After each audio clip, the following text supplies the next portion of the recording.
you're moving from place to place. Good morning, good morning, morning. Good morning, viewers. We're just at about 7 a.m. this morning, and we want to welcome you to the Tobago Updates morning show, coming to you here live from the Port Mall in Scarborough, Tobago. Yes, as we continue to give God thanks for life, I am Julian Skeet. And yes, this morning I'm here solo. Ria, keep safe on the outside there, and see you on Monday. Yes, folks, it is Friday, and that is Friday the 21st of July 2023. We want to say good morning to those of you joining us right here in Tobago, those in Trinidad and Tobago, across on the other island in Trinidad, those in the region and the world at large that continue to connect with us each and every day, utilizing our various platforms. We want to say thank you. Thank you so much indeed for continuing to choose the Tobago Updates morning show. A lot has been happening. The reactions, the responses, the clear indications that they have nothing to do with this based on the allegations that would have been put forward. And therefore, we head straight on over to news in 90 seconds. The news in 90 seconds is brought to you by Flow, working for you on Tobago's newest fiber network. Thank you, Julian. I am Candice Jackson, and here is your news in 90 seconds for Friday, 21st July, 2023. Prime Minister Dr. Keith Rowley directed Attorney General Reginald Amor to seek legal counsel after Chief Secretary Fali Augustine revealed an alleged conspiracy on several high-ranking members of the People's National Movement and the Trinidad and Tobago Police Service to dismantle the THA. Speaking at a press conference on Thursday at the Diplomatic Center in St. Anne's, the Prime Minister accused the Chief Secretary of trying to obstruct justice and witness tampering under the privilege of the Assembly. Additionally, a dangerous and desperate Chief Secretary was the description used by political leader of the Tobago Council of the PNM, Ansel Dennis, based on allegations made by Mr. Augustine. Dennis hosted a press conference yesterday where he denied taking any part in a plot to discredit the Fali Augustine-led administration. Dennis was accused of coercing Akil Abdullah into leaking the infamous audio clip, which was part of a plot to discredit the current administration. And finally, the Ministry of Health says a fourth case of monkeypox virus has been confirmed. It was confirmed yesterday. The patient is a young adult male. The ministry takes this opportunity to remind the public to follow the general hygiene principles, such as frequent hand washing and sanitizing of high-touch surfaces. Persons experiencing signs or symptoms of mpox should visit the nearest health facility. And that was your news in 90 seconds, brought to you by Flow.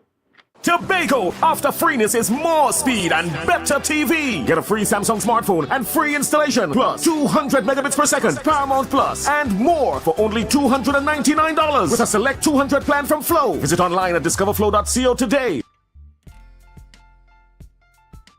Welcome back, viewers, and at this point we're heading straight on into our birthday shout-outs for today, sponsored by KFC. This is your birthday shoutouts on Tobago Updates, sponsored by KFC.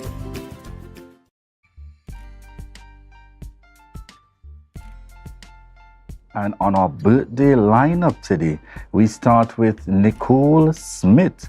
Nicole Smith, wishing you a happy birthday and indeed continued blessings coming from the entire Tobago Updates family. And our second in the birthday lineup today is Georgia Toby, my very good friend out there. Georgia, wishing you a happy birthday as you continue to celebrate. I know that this birthday celebration would head straight on into the weekend. Want to wish you a happy birthday and God's continued blessings, Georgia. Birthday shoutouts on Tobago Updates, sponsored by KFC.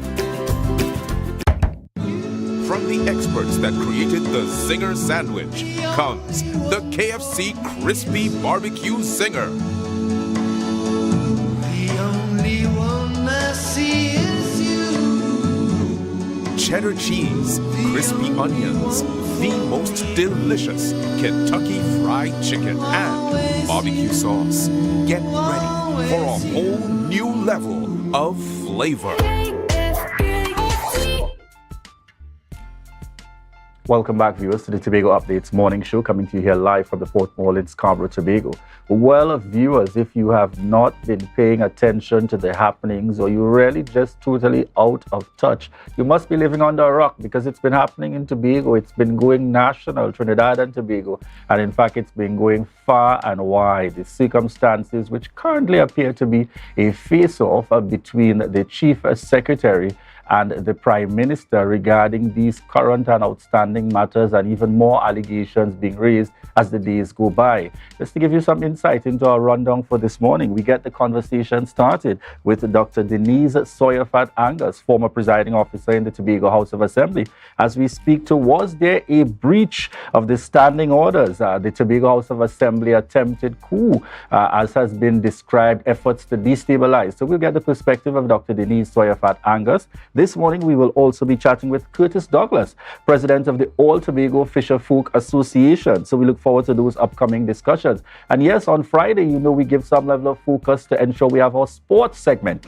And we'll be chatting this morning with Kerry Celestine, manager and coach elite of the Eagles Basketball Club Tobago, and Soren Bishop, coach of Team TTO. So we look forward to those upcoming discussions here on this Friday morning. At this point, viewers, we head straight on in to our Tobago in Focus.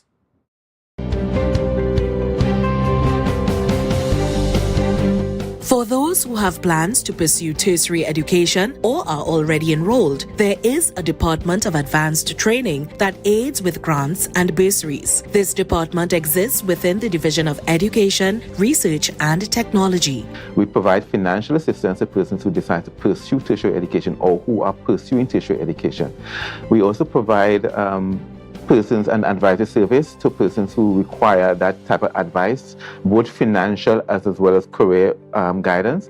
And we try to also provide persons with placement. For those persons who would have actually received funding from us, we try to place them in facilitate their placement in jobs. To access these services, one must apply to an institution of study, and the institution must be accredited. In order to be facilitated, the program being pursued must also be accredited. The idea is that we want to see that the person, whoever the person is and whatever the person, what the institution is, the important thing is that the institution is accredited and the program is accredited. But much more than that, that the person is also pursuing something that would be of benefit to Tobago and in Trinidad and Tobago for that matter. The assistance being offered by the department has a wide range. Assistance can be anywhere from tuition expenses to living expenses. It can also include meals, transportation, books, and so forth. An applicant needs to state what they require and what the expenses are that need to be covered. The application will then be vetted, and it will be determined what assistance you will receive. You can connect with the department via the THA website, tha.dert.gov.tt, or through the division's head office at 299-0781.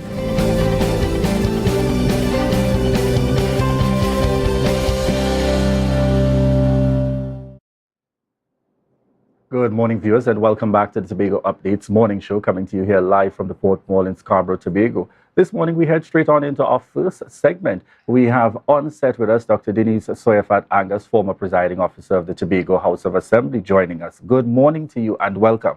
Good morning, Julian. Good morning to our Tobago Updates viewing audience. All right, so we got the conversation started immediately. Yesterday, we saw what would have been follow-up and continued reactions and responses. There was a press conference by the Prime Minister. There would have been a press conference by the Tobago Council, political leader of the People's National Movement, in response to the statement that was laid in the Tobago House of Assembly on Wednesday. I want to get from you in terms of what we'd probably describe as initial reactions based on the statement made on Wednesday from where you sit as a former presiding officer, and then the responses and possible course of actions being proposed by the Prime Minister. Well, let me tell you, I think it's the biggest shame in Tobago at this time. It's really sad times in Tobago for us to have to walk through this. It's been almost 3 weeks that we are started down this road, started with the audio gate, the press conference with many allegations, and now ended up in the Tobago House of Assembly chamber. And it was really sad to see how the chamber was misused and abused on the day held for that sitting. But few weeks prior, when he misused the house for the statement where we thought it was a budget statement, and it became a statement on the conduct of the Prime Minister with this whole debacle between the cast and also the Tobago House of Assembly. In fact, putting in the chief administrator. I said back then that he was misleading the House. He should have been taken to the Privileges Committee, and that they were wrong to allow him to bring that statement, because 45(8) is clear on that. You cannot speak to the conduct of any one person in those offices, Parliament, THA, President, wherever, Judiciary. You cannot speak to them in a statement. You must have a motion in order to do it. And so, again, that was allowed to pass, and we now see where he pushed the button to even further taking the House down the road in which he did. And it is unfortunate, it is sad, and some measure of responsibility must be placed squarely within the desks of the presiding officer, because the presiding officer has the last say on what is allowed. And I want to share with you the process of a statement. When the statement is requested to be laid in the House, that statement must be submitted to the presiding officer through the clerk in its entirety. Okay? That statement is vetted, or should be vetted, by both the clerk and the presiding officer to make sure that it stays within the standing orders of the House. It is then approved. When the person who requested to make the statement goes into the House, that statement must be read verbatim. And when you listen to the language of the Chief Secretary in there, quite obscenities, it was clear that he was not sticking to the statement. And had the statement gone, I don't know whether she saw the videos in its entirety, whether the videos were given with the statement. But if those videos were submitted to her with the statement, then she is just as culpable, or even more so. So I want to get from you, there is constant reference being made to the privileges of the House, the Parliament, the Tobago House of Assembly. Tell us a little bit, what does this mean in a very broad sense? Okay, so there are disciplinary committees, and the disciplinary committee is called a privilege committee. Your privilege committee of the House, if someone has, done things within the House that consistently breaches the standing orders, that misled the House, that has been overly disrespectful, or accusatory in some way to a member, you can send a person to the privilege committee. However, a motion has to be moved, and you must have the support of the House to send that person to the privilege committee. And I know that it has been brought up whether the Chief Secretary should be sent, and even now whether the presiding officer should be sent. And yes, I think the privilege motion should be brought, because then it would reside within the Hansard records that it was done. However, we all know, given the majority in the House, that it wouldn't go anywhere, because they would not vote to send their colleagues to the privilege committee. And that is why, Julian, that we have to consider truly changing the construct of the Parliament to give us more democracy in there, similar to what we obtains in the Westminster system. What the other area I want to get your take on, Dr. Angus, the boundaries as it relates to the levels of immunity. There is this feeling, and certainly the protection of the Parliament and the House and the Tobago House of Assembly, that almost leaves the average man to say, you can say what you want in the House. This cannot necessarily be, challenged, or they are not necessarily the usual implications, as if you say it in a public space where somebody can automatically come and bring you before the courts of the law for various reasons, whether defamation of character, etc. Tell us a little bit about, that aspect of the law that allows that level of immunity to members of the parliament, members of the Tobago House of Assembly, etc. To some extent, you can have that occur. But if a member came into the house and said, oh, I killed so and so, I hung him up, I did all of this, are we going to allow that and just say, well, he's under the cover of the house, so you cannot touch him even though it is a crime? So there has to be a level of, there has to be parameters. And whilst we allow people to say certain things in political banter and, inside of the politics, you have to draw a line. And when you looked at the tape, the gentleman clearly said, I was being interviewed by the police. I had been to them a number of times, and they want me now to sign that statement, and I have not been answering my phone calls. Clearly, the gentleman was in conversation, in interviews, whatever you want to call it, in a relationship with the police. And when you look at that, then you see, for someone who is who is embroiled in the investigation, to be interviewing a witness who has declared on camera that he is some type of person involved with the police, then the police have to do their work. What is the hope coming out of this situation? Do you feel the Prime Minister will certainly have the legal grounds to be able to proceed with the matter? He has raised issues in relation to witness tampering. He has raised issues in relation to what appears to be, a further conspiring against in terms of what is a current case and a matter. What are your thoughts on those issues? So let us separate it, because witness tampering should not be under the purview of the Prime Minister. That is the police. The police have to do their work inside of that. Right. And therefore, you have the issue of the conduct, bringing the conduct of the Prime Minister into question. And that is where he can take action with that directly, because you broke the standing orders. There's no cover in there when you have broken the standing orders.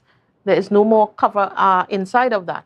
Had he brought the motion to bring into question those conducts as a motion that can be debated, then he would have had cover inside of the House. So I wanted to just define for persons the difference between the statement versus the motion in the conduct in the context of the House. Right. So when you bring a statement, the minority or the opposition was allowed one question of 15 seconds as per bringing a statement. That is laid out clearly within the standing orders as the rule. What they did was suspend the standing orders so that the statement can go on forever, because a statement is only supposed to be about 5 minutes. When Mr. Morris asked for the standing orders to be suspended so that he can bring additional questions, it was not. So the difference is 45(8) says that you cannot bring the conduct of any one of those offices into question without doing a motion. And what a motion does is the motion states clearly why you want to bring this, why you think the conduct is in question within the framework, and what at the end of the motion, what resolution, that you want the House to carry. Inside of a motion, you are able to debate it. And so you're hearing all voices. You're hearing the majorities giving what they think, and you're hearing the minority giving their part of it as to maybe why they don't agree or why they agree. And so that is the difference. With a motion, you hear all voices within the chamber. All voices have the opportunity to respond in the chamber, whereas with a statement, you don't have that opportunity. All right. One of the other areas I'd like you to bring some clarity to, because the situation has now arisen on a much broader scale in relation to the matter has been raised. Some are raising concerns with the fact that the person who presented themselves is a stranger to the house. I want you to bring some clarity and that a better understanding of that to members of the public as to the definition used by the Prime Minister and certainly the definition as per the standing orders regarding a stranger to the house. Right. The term stranger is within the standing orders. Any visitor to the house is called a stranger. Okay? And according to the standing orders, no visitor to the house can have a voice in the house during a sitting, you're not even supposed to clap in the house as a stranger. Only the members in the house are allowed to speak and are allowed to desk stomp, and so no stranger can have that voice. However, when you have committee, the committees of the house, which are not held in there, smaller committees, the committees can invite persons to give information to the committee that the committee then brings to the house. Okay? So what was said is that this was a way of getting a stranger to have a say in the house. And that is what those videos did.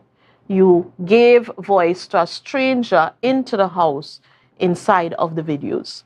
Now, the Chief Secretary alluded to the more in the past, the situation regarding email gate and using the assembly in a similar manner. The Prime Minister probably had some views on it. How would you make the comparison between the Prime Minister's use of the Parliament in terms of that whole situation regarding email gate and the Chief Secretary's use of the Assembly in these circumstances? Would you deem them as comparative? They are very different in these circumstances.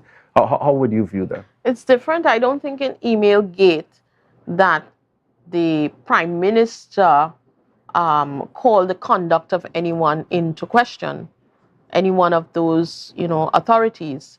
And therefore, that is a distinct difference. Secondly, in email gate, bringing it to the Parliament, I don't think the Prime Minister was talking to anyone who was working with the police. So, as I said, there's nothing wrong with bringing the information. The process is what was in question. If he had stuck to a statement where he said he heard this and he heard that, and stuck to a clear statement, there's nothing wrong with bringing that.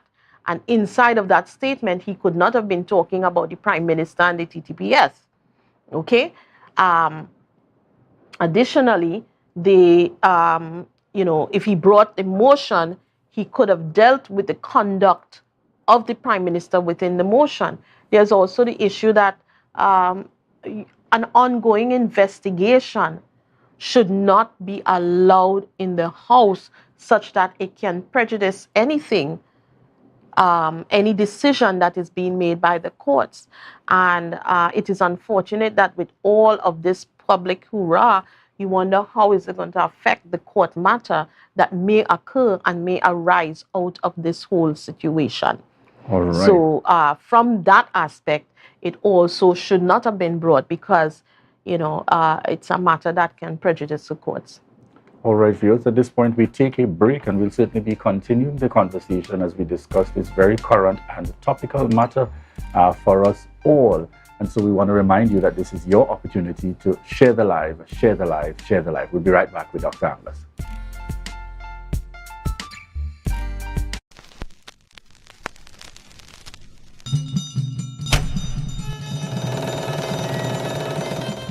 Come one, come all. It's time to join in the Tobago Heritage Festival 2023. Homage. All are we, and all are who we be. To Tobago. Indulge in the awesomeness that is embodied in the spirit of Tobago at the 36th Tobago Heritage Festival. Celebrate a rich, vibrant, hypnotic showcase of our cultural legacy. Yes, from July 21st to August 1st, 2023. Take the island tour. Sample the sumptuous variety of local indigenous delicacies. Enjoy the recreation of old-time village life. Dance to the drum.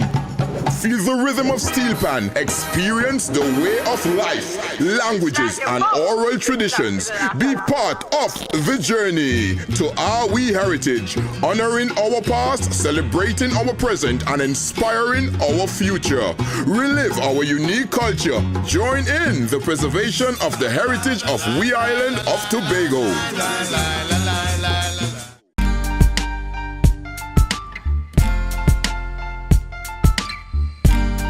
Put a smile on your face when you're moving from place to place. Good morning, good morning, morning. Good morning, viewers, and welcome back to the Tobago Updates morning show, coming to you here live from the Port Mall in Scarborough, Tobago. We continue the conversation this morning with Dr. Denise Angus. And, just before we went off to the break, interesting that you were speaking to, where do we go? Where do we go from here? And that's kind of where I want to take the conversation next. The situation has now occurred. We have since seen a response from the Prime Minister indicating that he will be using every possible arm of the law. We have heard indications by way of the sit-in from the Chief Secretary to write, to the region and to put it out there internationally in terms of the circumstances. Where do you see things going from here? Well, first of all, in all fairness, Tobago would like to know, because Tobago is divided right now. It's divided across families because it's two Tobago boys who run in the islands. One in Trinidad, one in Tobago. So the families are divided. You then have the political divide happening. And so Tobago is in a state of unrest right now.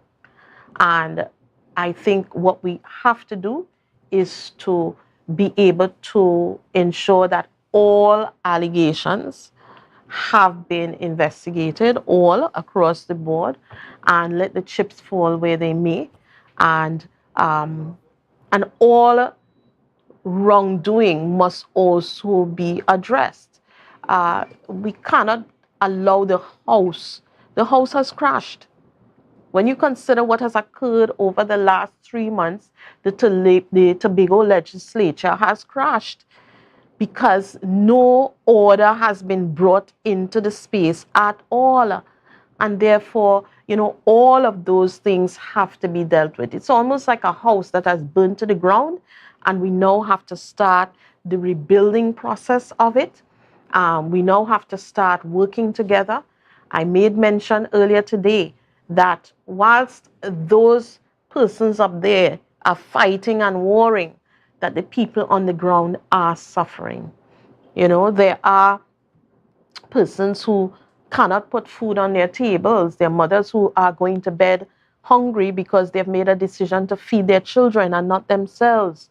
There are, fathers who are considering a life a crime in order to provide for the family. There are all sorts of things happening. The young people who cannot get jobs, they have their good certificate, and now have to go back home to live because there is nothing, or they're contemplating leaving. And let me put here that I am happy that finally the central government has sorted out its situation to be able to put the PS in cast and to have those checks sent over to the Tobago House of Assembly.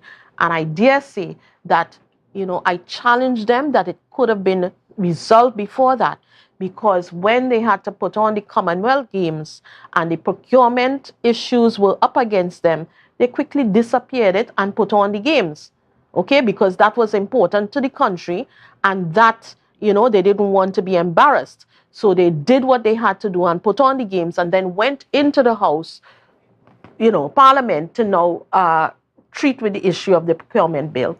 And I'm saying that that issue should have been cleared up ahead of time in terms of Tobago being able to get its monies, right? And now people will be paid. But the great challenge about that is that this is not just about payment of the people, but the crash of the Tobago economy. And so it's not just one thing plaguing us. I also heard yesterday from Mr. James that the electrical inspectorate is without a person. And the implications of that is enormous. The fact that you now have construction sites that are literally shut down because they cannot become inspected, electricians who now have to go home without work because without that inspection, they can go no further with their jobs, and nobody's going to pay them to stay on a job when there's no work to be performed. So the Tobago economy is in crisis, Tobago is in crisis, and all of us need to pull together to see how we can work together, how we can begin healing. We need an administration that can heal and bring the people together. This is not, about the war. And this current administration is sending a message that they are about secession. I've had a number of concerned Tobagonians questioning that they are sending a message that they are about secession. Tobagonians are not the majority of Tobagonians are not interested in walking that road. We want greater autonomy, which is far different from secession. And greater autonomy that also would deal with the House being more democratic than it is right now. All right. Thank you very much there, Dr. Denise Angus. We got to leave it there for this morning, folks. We're just out of time. But we want to certainly express our appreciation and thanks to Dr. Denise Angus, former presiding officer of the Tobago House of Assembly, for joining us here on set this morning. Viewers, at this point, we want to remind you that this is your opportunity to share the live, share the live, share the live.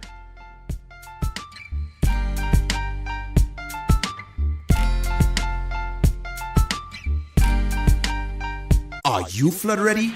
Review and update insurance coverage. Install floodgates and barriers. Create a family flood plan. An initiative to help people prevent, prepare, recover. TATIL, where people are people. Inner Health, number 13B, Portmore, Scarborough, Tobago, with over 25 years experience offering services in and not limited to microscopic blood analysis, reflexology, and the sale of a wide range of organic herbal products used to supplement thyroid, lymphatic, heart, kidney, and brain health, and the male and female reproductive systems. Come and chat with us. Remember, your health is your wealth.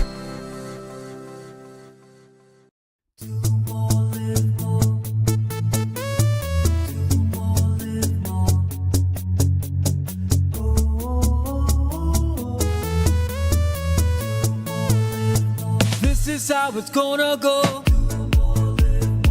They better look up below, 'cause this is your show, and everybody's gonna know. Say it to them once again. They better look up below.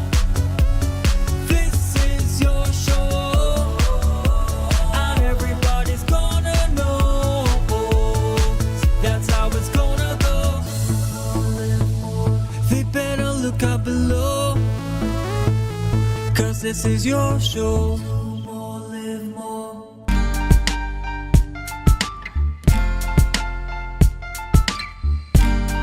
Put a smile on your face when you're moving from place to place. Good morning, good morning, morning, good morning, morning.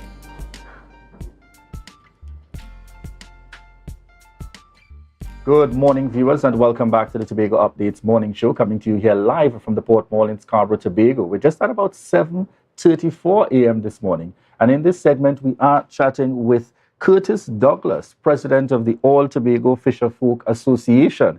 And this morning, we're speaking about the Plymouth Fisherman Festival 2023. Good morning to you and welcome. Good morning, and the first thing on top of the morning, share the live, Julian. Yes, share the live, share the live, share the live. Let's get the thing started. Let me start the thing. Certainly this morning. This morning. As we speak, let's start in terms of the backdrop to the significance of this festival, the Plymouth Fisherman Festival. All right. Basically, Tobago holidays or summer starts with the Fisherman Festival. As you could see, it really started with Scarborough, and then it break down to Charlottesville, then Speyside, and then now Plymouth. So we just find it is fair that we inform the people of Tobago and Trinidad and the wider populace what is really taking place. So the Fisherman will be held on Sunday. But before you start on Sunday, it's a Plymouth thing this weekend. So we start with the Plymouth Juve. So from the Plymouth Juve, the Saturday, the thing now start.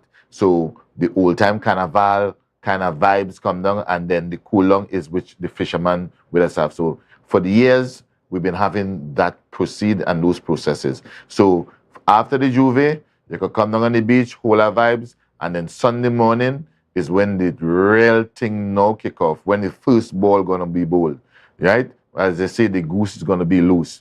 So we start off with free breakfast from 9 o'clock in the morning. Right. So we have free breakfast. So we have a team from Culloden and the ATFA organization, the executive and members coming down and serve the public free breakfast. And you know what? We in short a fish, right? So it's free fish, right? Free fish, bake, and chocolate tea. So if you want your chocolate tea and feeling this morning, you feel and the family feel here, what's going on? I'm going down in Plymouth to get me thing. All I come down, it day. So we have a little smoked fish. We have smoked fish too. So it's smoked fish and fried fish and chocolate tea. So if you're on, bring the family and come. Walk with the suitcase. Walk with the suitcase and come. So for persons who are not as familiar, and let's say those looking on and seeing, I always hearing about Fisherman Festival, but I'm not sure exactly what it is. I want you to paint a little picture for the benefit. You know, I've had the privilege of being there seaside, enjoying the outdoors. But I wanted to paint that picture for the benefit of those. You arrive and the space and the setup and the opportunities for interaction and so on. Right. Well, basically, the Fisherman was really stemmed, basically. I think it was started from the church, from the blessing from the church, and then the guys them came, we should come down, and then we have what we call a Saint Mountain. That is when they mend the nets and stuff like that. So the church would have think about it and say, well, hey, what?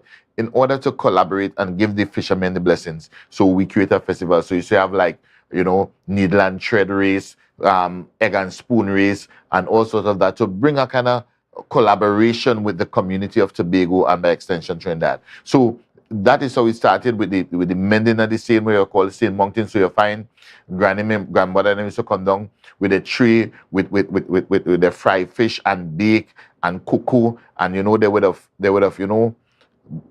brung the banana leaf to serve. So you should get served in a banana leaf and thing now. But since the world have evolved, the fishermen have also evolved in the terms so now how we give back and how we share the love, right? So we share the love by starting it off by free breakfast and entertainment, and also we turn it into a fundraiser. So most times when we make a little bit of, if we have any profit, we will help contribute to the development of the beach, the cleanup of the beach, the facilities, and stuff like that, to keep maintaining through over the year. So every year we'll have that type of annual kind of activities. So, you come on the beach, you bathe, you spend time with the family, you enjoy the bass of that village that is keeping it, whether it's Plymouth, Castara, Plativere. You enjoy the beauty.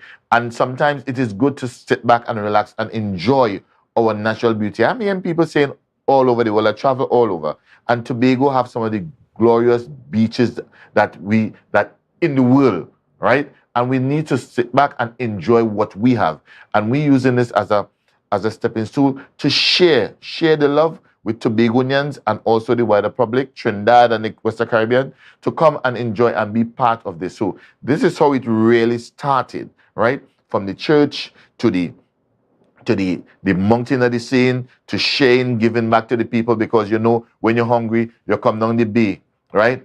And you pull that Saint. One, it is good for your health, and two, by the end of it, you could have a fresh meal to go home and cook to help with your family. And we are saying, hey, it's time we start. So within all of that, we would have tried to get little sponsors. We get a little sponsor from Republic Bank, a little sponsor from Woodside, and NLCB, you know, and the Assembly. So, and, you know, big up to Niall George, the representative, big him up, you know what I mean? He came out in his full glory in support of this event, of giving back to the people of not only the community, but also Tobago. So it is not restricted for just Plymouth, Blackrock, Canaan, the entire island. So that you take me straight to my next question. This is happening in Plymouth, but tell us in terms of the target audience, who is it open up to? Well, first of all, it's free. It is not a paid event. It is open up to families, and it's also open up to people who want to come and have fun. So as you see, it would have evolved. So we have in the morning, after the breakfast, we have swimming race. We have a beach shoreline fishing. So if you believe, Julian, that you have the ability to walk with your little rod and come on the shoreline, come and shoreline and see if you could win the prize. Come and see if you could win the prize. So we have a sponsor segment. So we have swimming race competition. We have powerboat competition. We have pirogues. So we cannot leave out the pirogues because, you know, these are the makers from hose to pirogues to powerboat. So we incorporating everything, right? We incorporate everything. We have a little canoe that you could come and rent and pedal and enjoy, you know. Bass, we have a safe area. Everything is cordoned off, you know. And, you know, so we targeting everybody. Everybody. You want to come and have a good day, and if you want to have a loose like goose in the night, we have people like Escata come from Trinidad, Escata and Gilligan, and, you know, in support of Tobago, we have the Countryman. You understand me? We had Madman Ish and Selector Father, who come from country that come to represent Tobago, and just have a good time. So we have a full cast of people, and we are supported by also CHC songs. So in terms of music and stuff like that, big up to White Knight and his team, right? So we have a full cast, so you're entertained from the time you set foot on Turtle Beach, on that sand, better known as Corland Bay. You will be entertained throughout the day because we have Greasy Pole. It's sponsored by Niall. So if you believe, Julian, you could go and get that Greasy Pole. Come out, let me see in action and let me see what you can do. We'll allow the area representative to go first. But certainly, we're happy to hear of the full happenings down there. Before we wrap this morning's interview, I wanted to remind the persons when it's happening, from what time, and exactly where they can certainly show up to participate. Right. It is happening on the 23rd.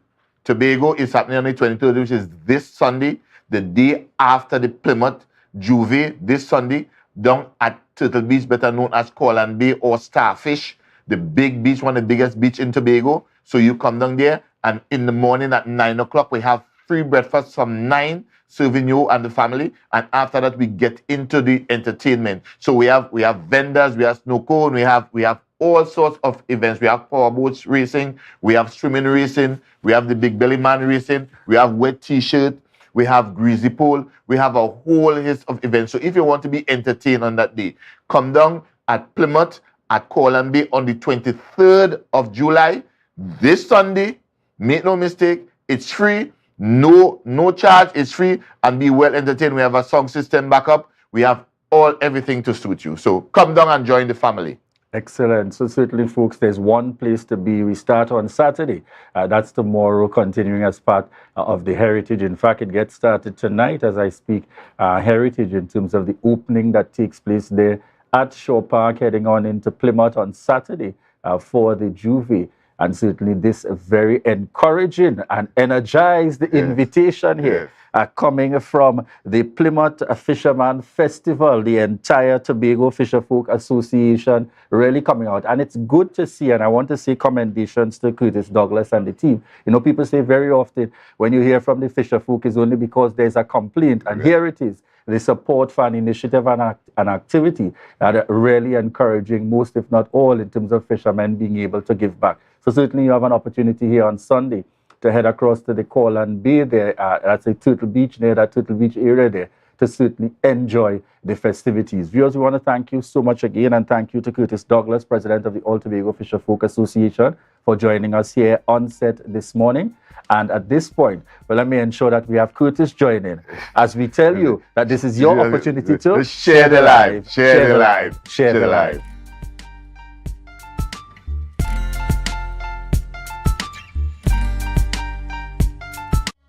Tapicom. Welcome to the future. The only card you will need in a new world. Digital business cards. Safe, hassle-free. The future is here. Tapicom. New generation digital transfer. Digital time clock cards. Digital attendance cards. Air tags. Customized designs. Digital clothing tags. Digital pet tags. Tapicom. The future is here. Contact us today. Right now, Tobagonians are just scurrying down to Bonaccord, right in Stobie Local Road. You know why? To come down and shop at Authentic Builders General Hardware, the only hardware store in Tobago that is giving you guys Trinidad prices. So for instance, such as steel, 1/2 inch and 5/8, $7,895. 5/8 construction ply for $260. Every single thing that you will need to do your home renovation or start your new construction, we have it right here. And to get your quotation, it's very easy. Just WhatsApp us at 272-1990 and we will do your free WhatsApp quotation for you.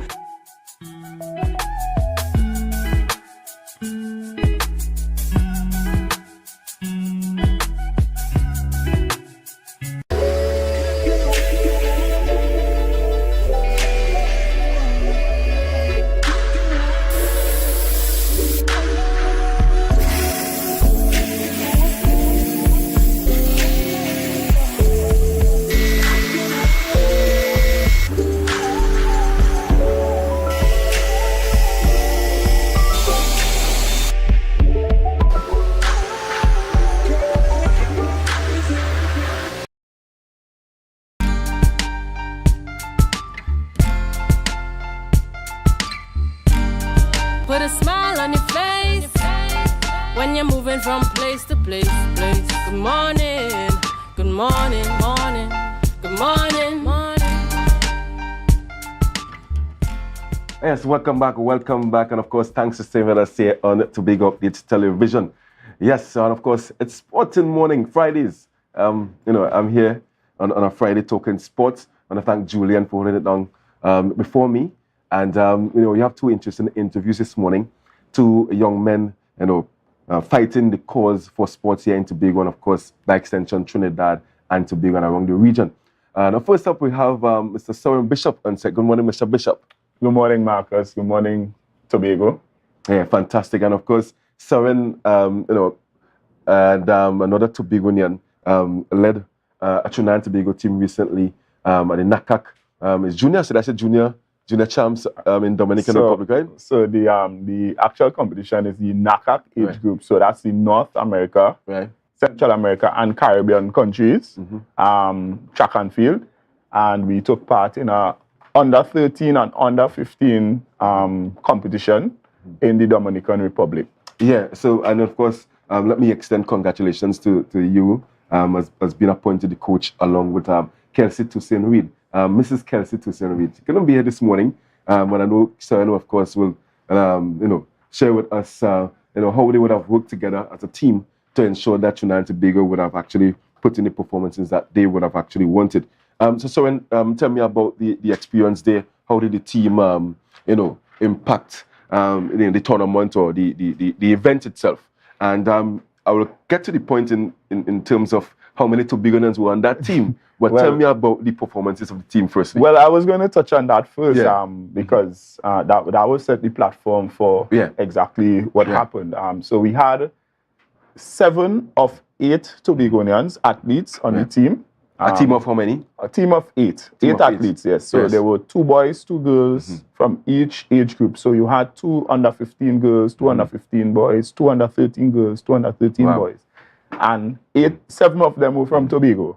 And this is unprecedented, right? Never happened before. That is unprecedented, but it is no surprise to me. And from previous conversations privately, right? We had 2 coaches that were selected, Kelsey Toussaint and myself from Tobago, and then we had 1 more from Trinidad. He was from the Burnley Athletic Club, Sean Stewart, and the team was managed by Mrs. Michelle Stout Lopez. Okay. She's from the entries. She's one of the board members from the entries. Yeah. So tell me about the performances now. Now, the performances overall, we were... all right, so I would say there were some mixed performances. But one of the nice things about the NACAC age group championships is that it's a multi-event. So it's a pentathlon. And the... Oh gosh, I forget. I don't know why I'm forgetting the name on the set. But it's multi. So you have the 60 meters for the under 13s. You had 60 long jump, high jump, ball throw, and 800 for the girls, and then 1,000 meters for the boys. And then for the girls and boys under 15, in addition to those events that I called, instead of the 60, they did at 80. A hurdle event, which is the 60-meter hurdle, and shot put. And then the boys in the under 15 would do, I think, is at 1,002, which is at 1,200, and the girls in the under 15 will do 1,000. Right. So it was a packed schedule. One of the things I must mention that this year was actually the first year that the NACAC organization decided to do a camp. So the camp lasted from the 12th and the 13th. That would be let me just make sure, that would be the Wednesday and the Thursday, there was a camp. And what the camp really did was focus on some of the weaker events that a lot of the children, not only in Trinidad and Tobago, but across the NACAC region. And what are some of those events that they considered weak? They consider the hurdles and the ball throw to be some of the weaker events. In my estimation, I think that, in the NACAC region, in the Caribbean, I'll give you the thing. In the Caribbean, you would think that ball throw is supposed to be one of our strengths because of cricket, right? But ball throw, when they looked across... Technique-wise, and also the distance, they realized that it was weak. If you ask me from the event, I thought that ball throw was one of the stronger events. From our athletes? From across the region, and that is what they did, across the region. Remember I said NACAC is one of the IAAF, or World Athletics region. Right, and this is part of the athletes development, especially for young athletes. And this is what the NACAC age group competition is about. It's sort of like setting a platform for some future athletes that you would see. So for example, Julian, the girl from St. Lucia, she has all the records in the under 15. Right? I can't remember her name right now.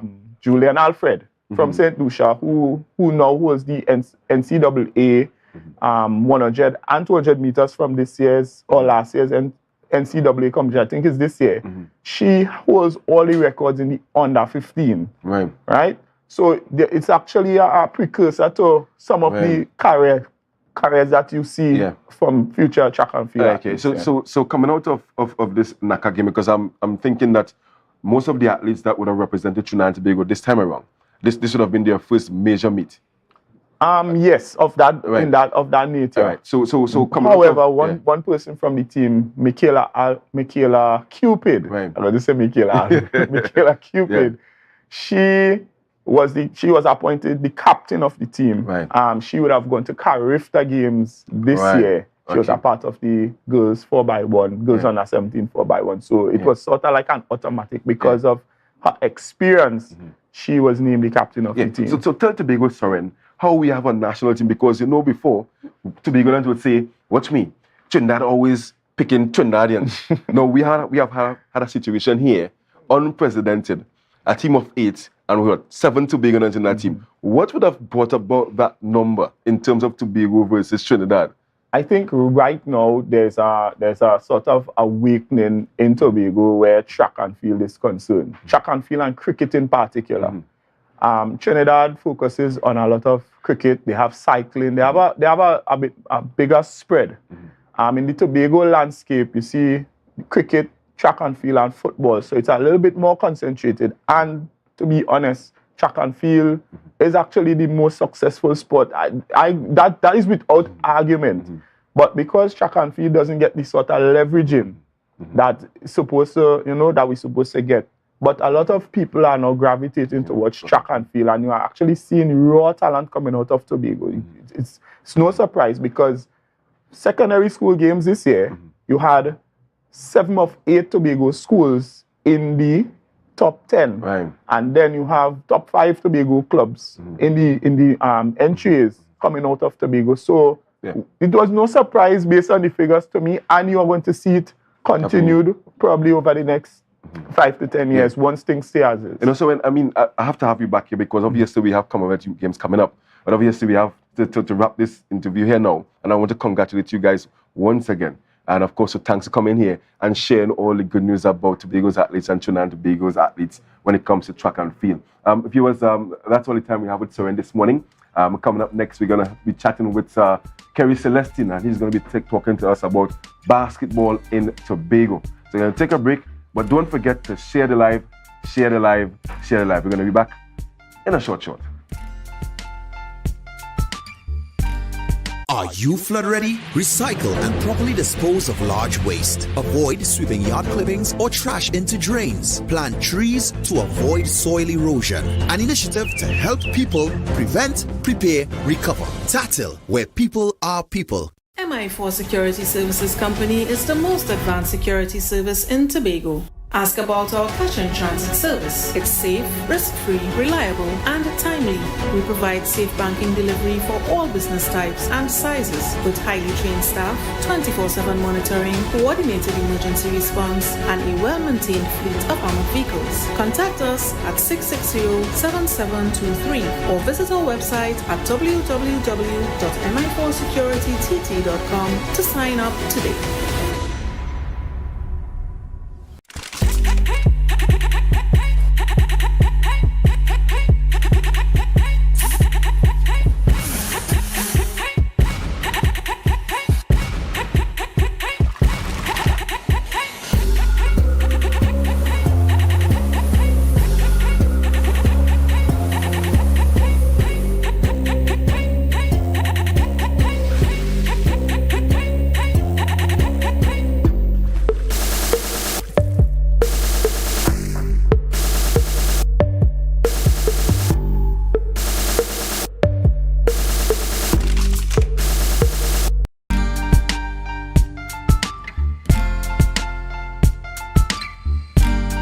Put a smile on your face when you're moving from place to place.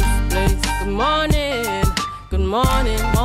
Yeah, viewers, welcome back to this sporting morning here on the Tobago Updates. And of course, as I mentioned before the break, we have Kerry Celestine on set. But we have a short, we have the ad here now.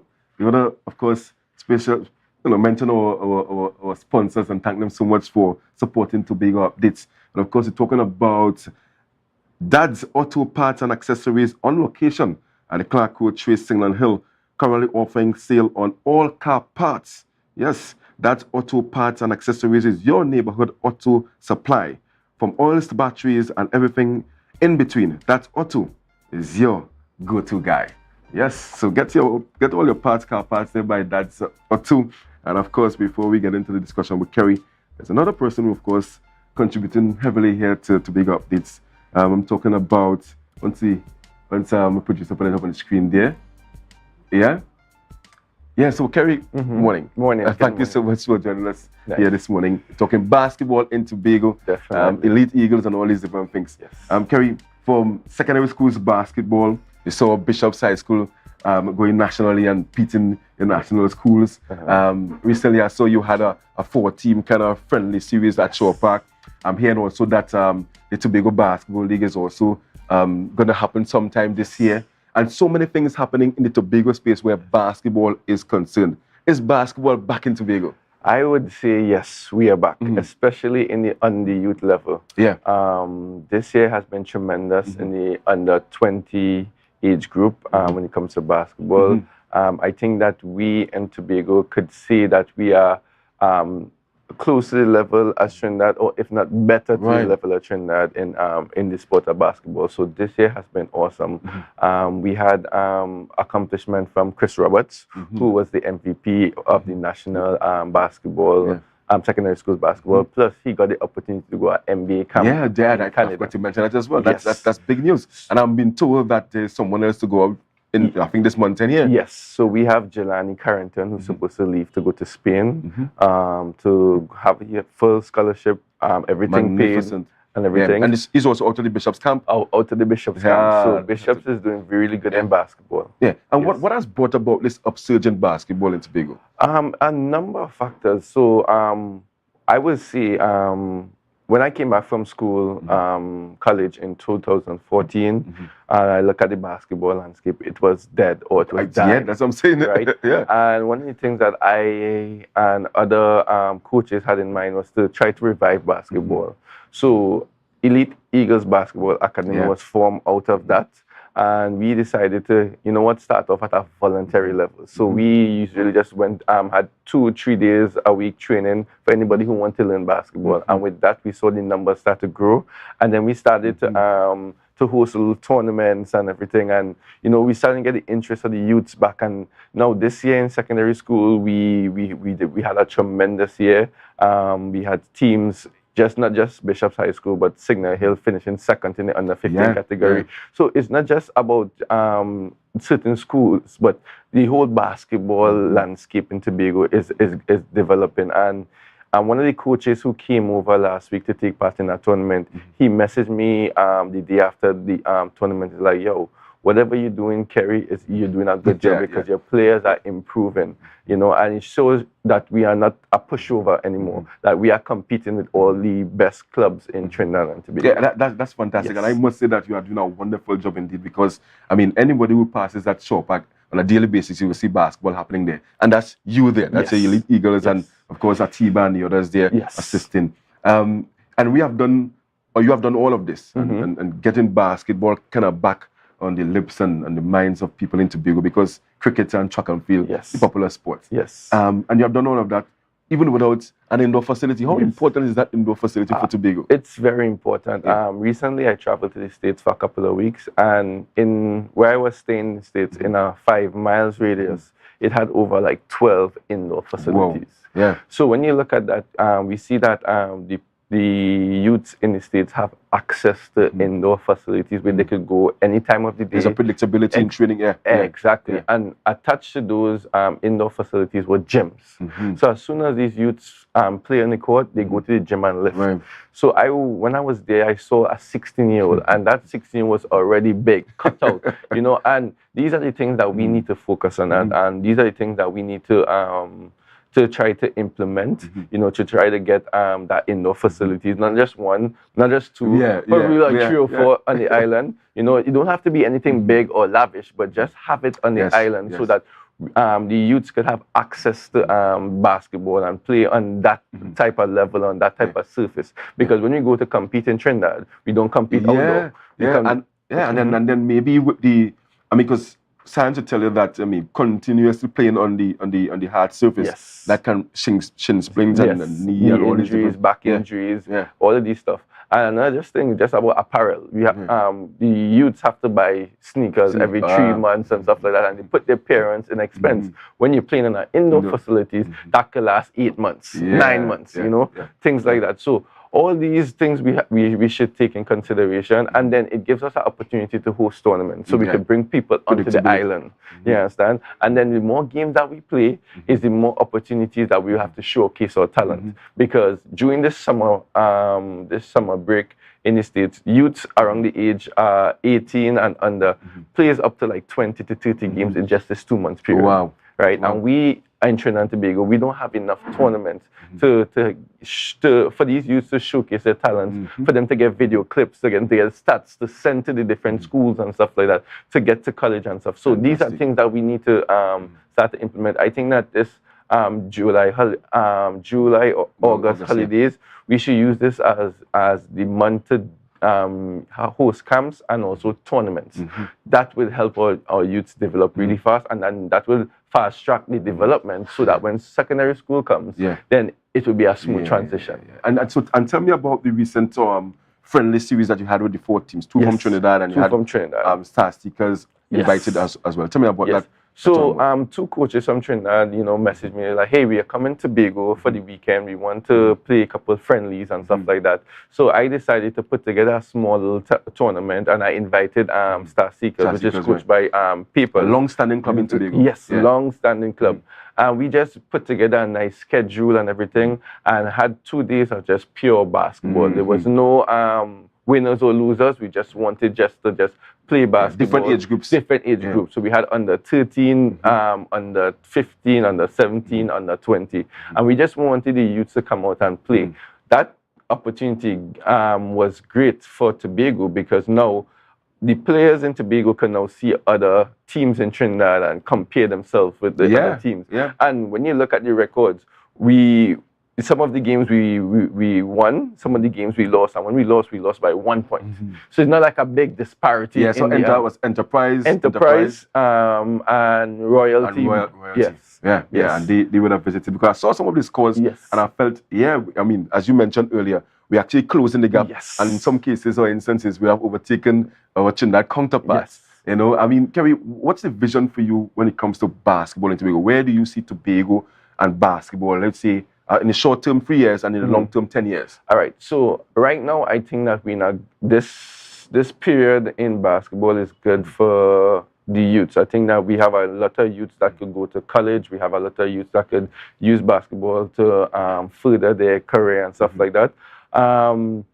So I think that right now is all about still, like I always tell my players, like right now we're in a season where we water in the plant. So we keep training and training. So make sure that we prepare ourselves. So in this 3 year, we're still preparing. And after the 3 years, I think that we will be able to take part in different tournaments, not just in Trinidad and Tobago, but up in other small islands or even in the US and stuff like that. Because I want to be able to take basketball from Tobago and spread it across the world, showcase the skill that we have in Tobago, because I believe that we have a lot of skill in Tobago. Fantastic, Kerry. We're going to leave it there this morning. Thank you so much, and I want to encourage you to keep up the good work, and of course, the people who are supporting you, continue supporting Kerry Celestine. I mean, I used to play basketball, you know, but I found cricket to be a more exciting sport. But I still like the fact that you know we have basketball back in the secondary schools. Firstly, some persons say that we started at the primary schools. Hopefully, we can get that going. But I'm happy with what I'm seeing currently. The rewards are there in terms of Chris Roberts and the others are going out there on scholarships. So congratulations to you and keep up the good work.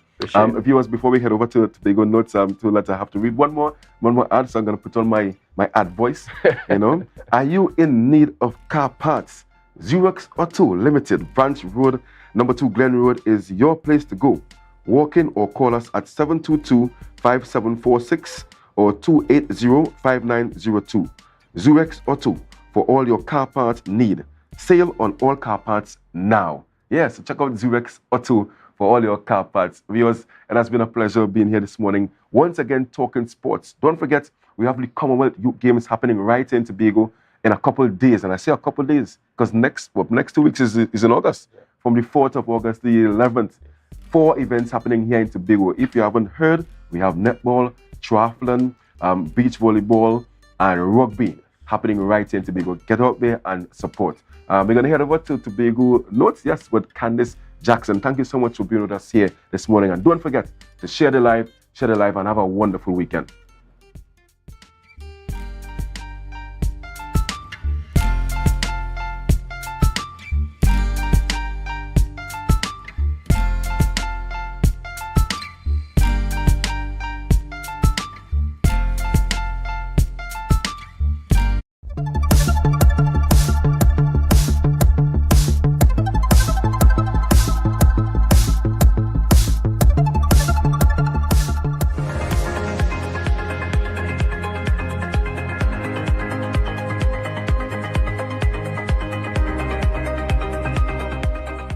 We're developing the Black Rock Beach Volleyball site here at the Black Rock area. The site development includes a pavilion, of course the 2 main play courts, the beach volleyball courts, which converts into a beach football court. It includes also the practice court for beach volleyball, toilet facilities, of course the full development would have a concession area, welcome area, ticketing booth, etc. And of course the site will be secured and well landscaped to represent the greenery here in Tobago.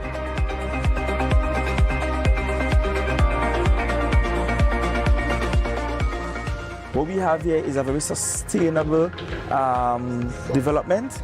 I'm seeing a green heart pavilion. I'm seeing the berms being built for the sand, the sub base almost in place.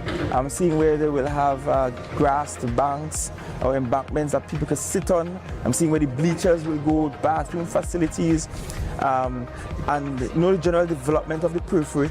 And while doing this, they also did some additional upgrade works at the YMCA to be compliant with the expectations of the Commonwealth Games. Sports has been neglected insofar as management of facilities and having facilities that can stand up for international meets, which was key for us. And that's why we going all out for this project. Now we'll have the first of its kind in the country and the entire Caribbean region, which every Tobagonian should be proud of. The area is naturally suited for sports tourism on Tobago. We have 3 hotels, we have 3 playing fields, 3 basketball courts. So you have accommodation, you have proper logistics. I mean, there's a housing development growing up there as well. And it's always better when you have sporting facilities within community. You tend to have more participation as well. So just seeing it sprouting and seeing this idea developing, it just brings a joy to my heart. Coming to witness this thing, I'm extremely proud of the work EIDCOT is doing and the Tobago Task Force. Because many people doubted that this would be possible. The facility will be ready, right? We can confirm that. We are working around the clock, right? You may not see activity on the site right through, but we are working around the clock. And over the next couple of days, you will see increased intense activity here on the site, right? But we are confident that the works will get done.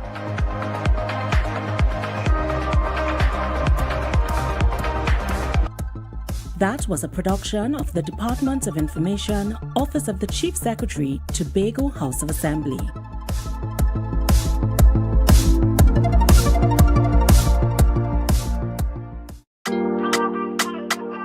Yeah. Hey. Tobago updates. Good morning, Tobago. Wake up with Candace and Denise. Welcome to Good Morning Tobago on Tobago Updates, your source for current affairs in Tobago, Trinidad, and the region.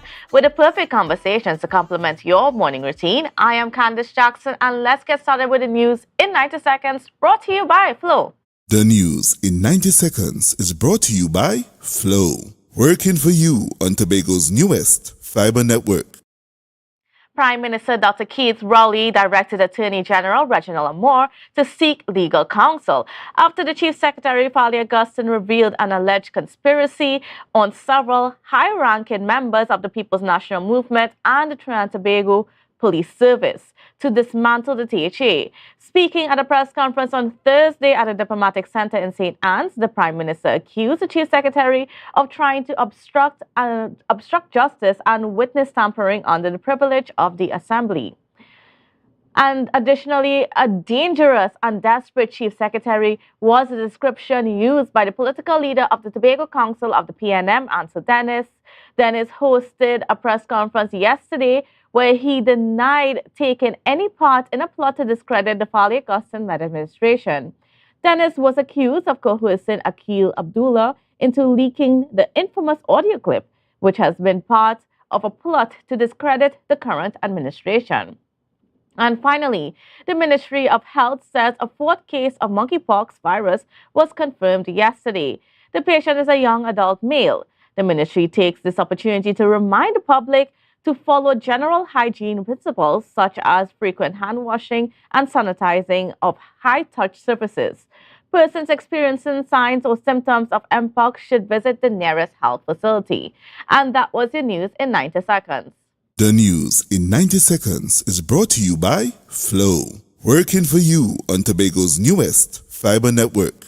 Tobago, after freeness is more speed and better TV. Get a free Samsung smartphone and free installation, plus 200 megabits per second, Paramount Plus, and more for only $299 with a select 200 plan from Flow. Visit online at discoverflow.co today. Welcome back to Good Morning Tobago on Tobago Updates. Well, viewers, we've been, this week has been such a bumper week, I should say, in terms of all that's been going on in Tobago, all that's been going on in the country as well. And we had the procurement issues happening in Trinidad. But before we get into that, also want to get into our guest this morning, who is none other than political activist Mr. Anthony James. Good morning and welcome to you, Mr. James. Very pleasant morning to you, and thank you for having me. And Mr. James, you have a very interesting look at your face. I don't know if it's the weight of the week that's showing on your face this morning. Well, it's all very confusing and overwhelming. And, you know, we shouldn't have to be bothering with these issues, really, because we didn't elect or political or government officials to be carrying on with what they are carrying on with. We should be really dealing with the evolution, the advancement, the constitutional advancement of Tobago especially. That's what we need to be discussing. And that's the purpose, the role of the House Assembly Chamber. That's the purpose of it there. To cause Tobago to move forward, to build institutions from there, to build Tobagonian nationhood, to give hope to this present generation, to do justice to the past generation, and to bring prosperity to the future generation. These are the issues we should be discussing: good governance and so on, how to make institution work. That's what we really should be discussing, really. So we have to now go through a maze to work out who is lying, who is telling the truth. Clearly, I mean, we deserve better than that. Then, you know, to convene, you and I and the media, we have to be convening to work out what's really taking place. And in the meantime, we are either going backward or we are at a standstill. And Mr. James, you know, what was interesting about yesterday and the Prime Minister's statements yesterday, he pointed out that, you know, the Tobago House of Assembly does not have lawmaking powers, which means that, you know, they can't do anything here in Tobago. He in a sense, laid out the scenario of where we are as an island in terms of our government structure and all of that. And I mean, I might be wrong in saying this, but from his tones and just everything that he expressed yesterday, it seems as though any attempt to go for further autonomy under this current administration would be ignored. Well, it's not for Dr. Rowley or Trinidad to ignore, but what we can clearly see, well, the regime is not really there mouthing that, but we haven't seen any evidence. Have you? We haven't seen any movement, any action that they are looking for sovereignty to advance Tobago constitutionally. They are engaged, embroiled in other things. But it has been a strategy of many politicians, especially when they're under pressure. Because that resonates according to Tobago, autonomy, sovereignty, self-government. But we haven't seen any action. What we have witnessed here is that people are waiting on the government in Trinidad. You send a bill to Trinidad and waiting. But that's not autonomy, because, you see, it didn't come from you. So the action was not autonomous. You follow what I'm saying? Yes. An autonomous action originates with the self. You follow what I'm saying? The self is trying to achieve and need. The autonomous body, the vehicle to do it is right there in the Tobago House of Assembly, but you're not seeing that. I don't think they know how to utilize the assembly, as I said in an earlier program here. If they were of that mindset, then they would have sworn in a legal secretary. And there would have been a legal department in Tobago. But and can that be done under the current construct of the law? Of course, because notwithstanding what Dr. Rowley has said, the assembly is called the Assembly Legislature.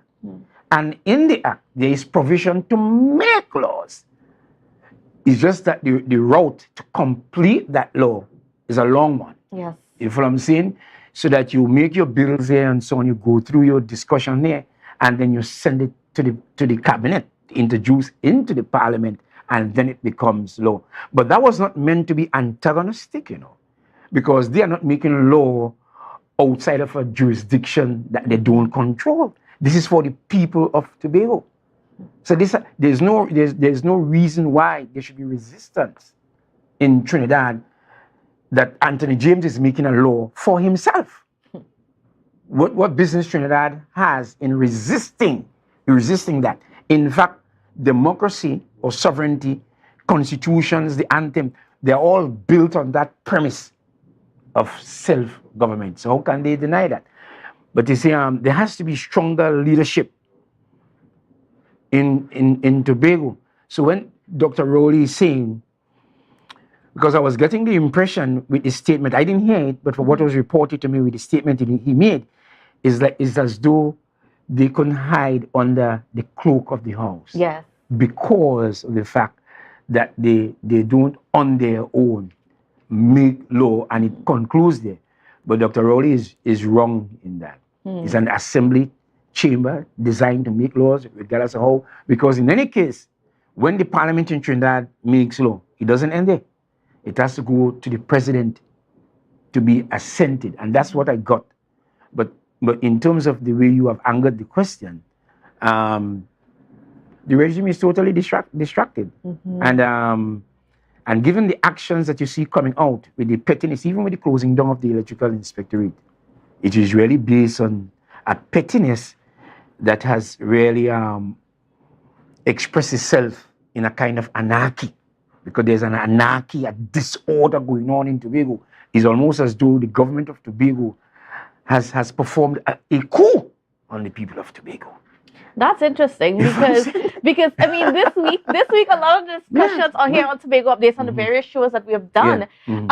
There was a talk that all the allegations, the investigations into the chief secretary, the Audiogate scandal, all of that is an administrative coup. Yes, but now you're alluding to another coup. So and then it's funny that it's happening in the month of July because we know what happened in July in 1990. Excellent observation, Candy. Excellent observation. You see, because one of the principles of government, fundamental, a government doesn't die, cannot die. And so once the government dies, it's a government institution providing essential service to the people. What are you going to tell all these people? Is it the same people who vote for the protection of those services so that they have entrusted in their leaders, in the people that they have elected? They have entrusted their trust in those people that they will preserve and have these things working for them. But nobody take up any gun. The electricians have not gathered outside the electrical inspectorate. The inspectors, they are not on any protest. There's no industrial action. This industrial action, anyhow you take it, is being done by the government itself. And perhaps too, there is a kind of misunderstanding. Tobago needs to be educated. You know, when I was doing one of my lives, a political leader in Trinidad, I think it's Derek Nunez, he typed in, he said Tobago has to go back to school early. Yeah. And I don't think there's a proper understanding between the secretaries and the administrators. That link there. The role of the secretary, the role of the administrator or chief administrator is really to implement government policy. That's their role. The role of a permanent secretary, nothing else, is to implement government policy. We have to understand that. And it is not an antagonistic relationship. We have to understand that. It's one that requires understanding, maturity, and cooperation. Because if an administrator, chief administrator, permanent secretary resists the policies of the political directorate, then you have a coup.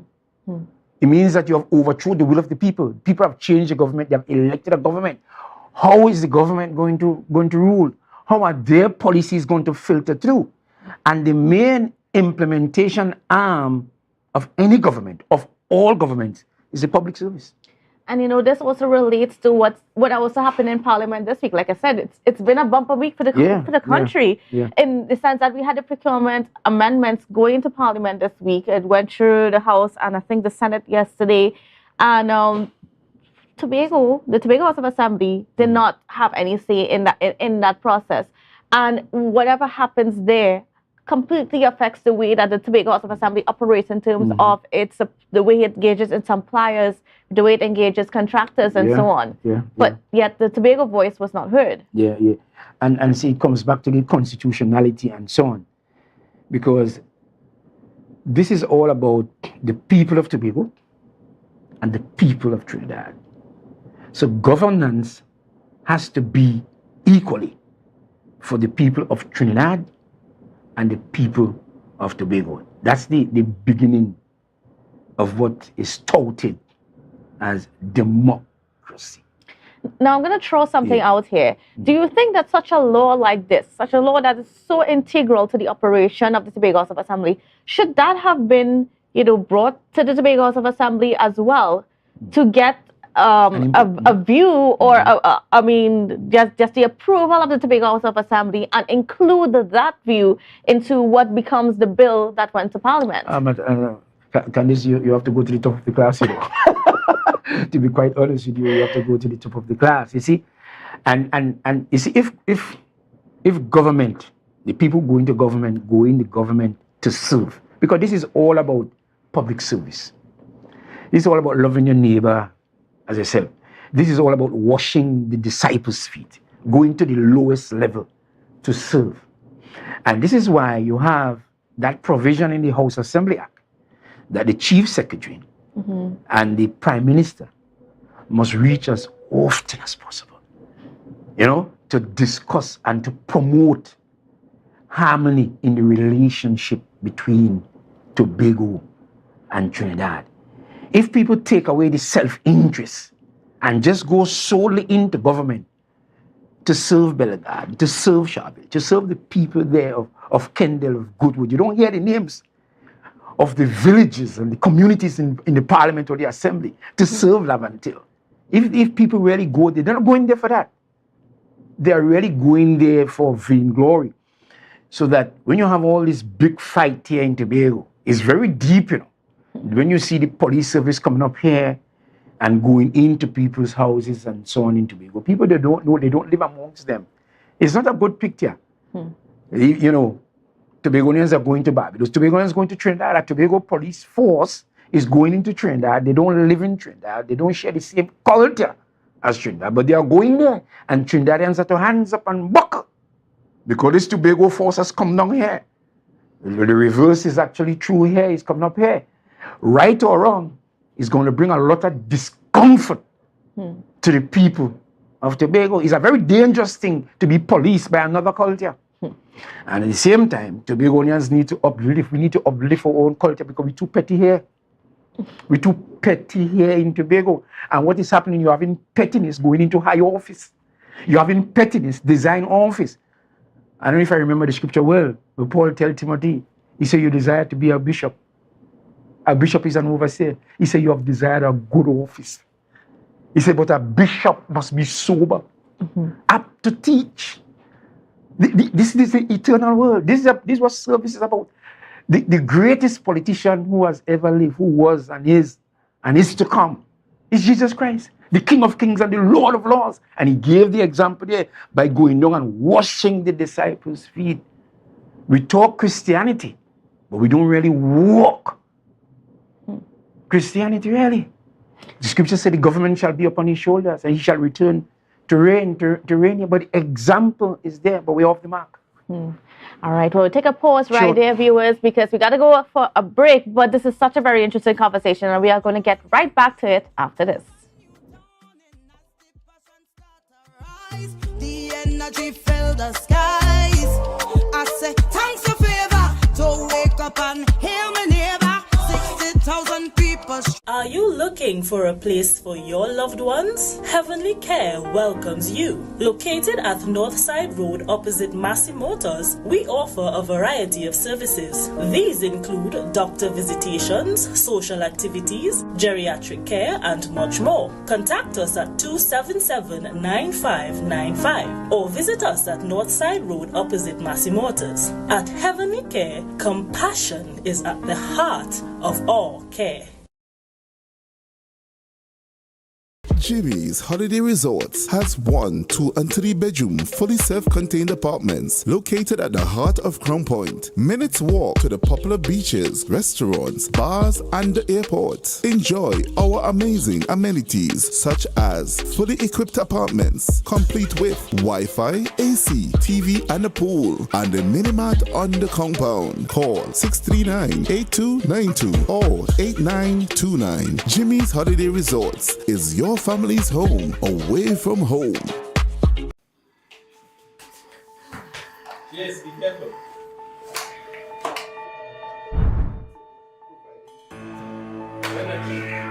Honey, I feel I'm going to start to cook, yes, because these children must be hungry now, right? Okay.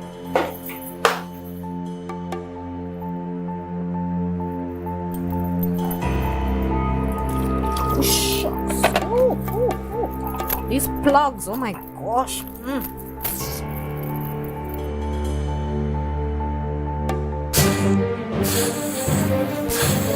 Hey, Richard, hey, come from there. Come from there.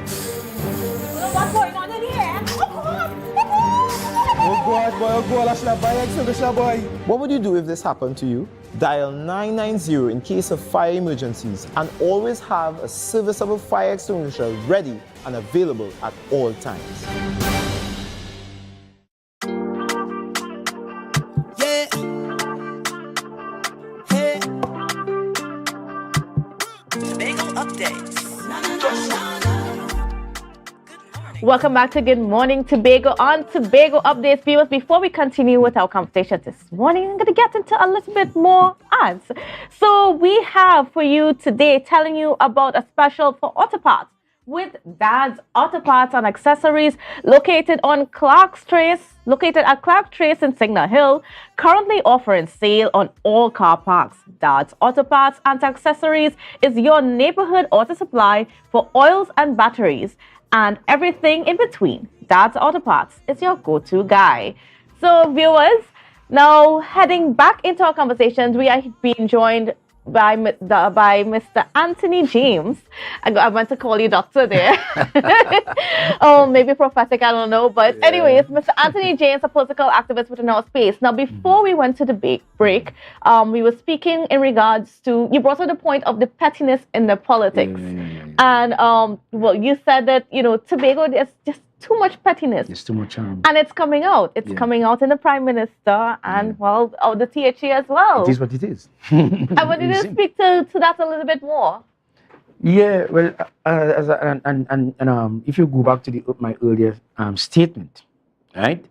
If you go to serve, if at the forefront, the forefront of your mind is really to serve. Once you keep, as Kamala Prasad said sometimes, serve the people, serve the people, serve the people, serve the people. You feel what I'm saying? If you have that really as your goal, then the pettiness is automatically eliminated. Now, you see, and in Tobago here, people are very thin-skinned. There isn't much tolerance among the politicians here in Tobago, and surprisingly.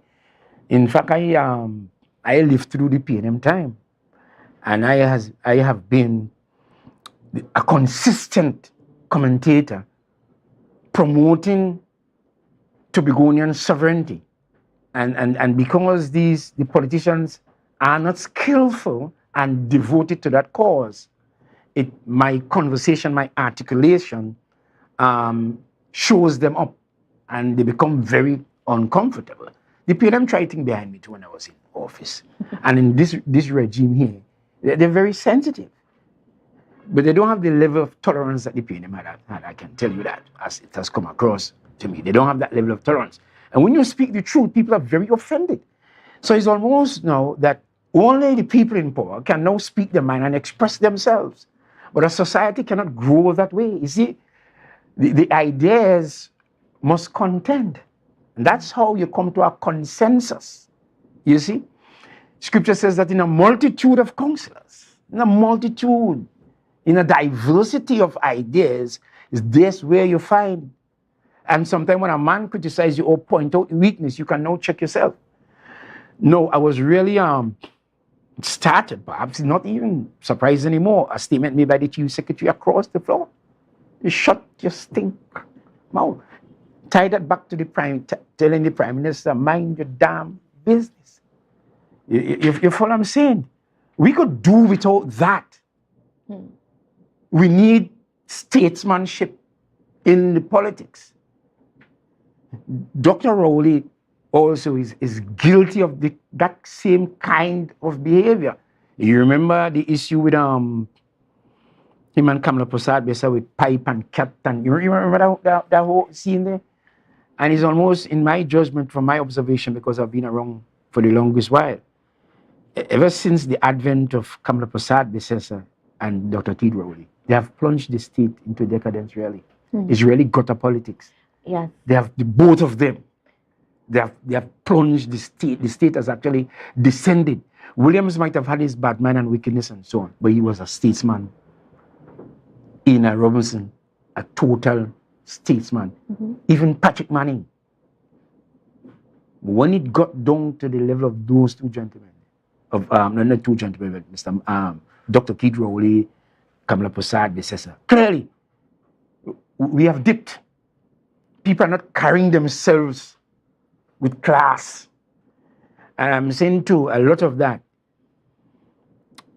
a kind of materialism has come into Tobago and Trinidad. A materialism.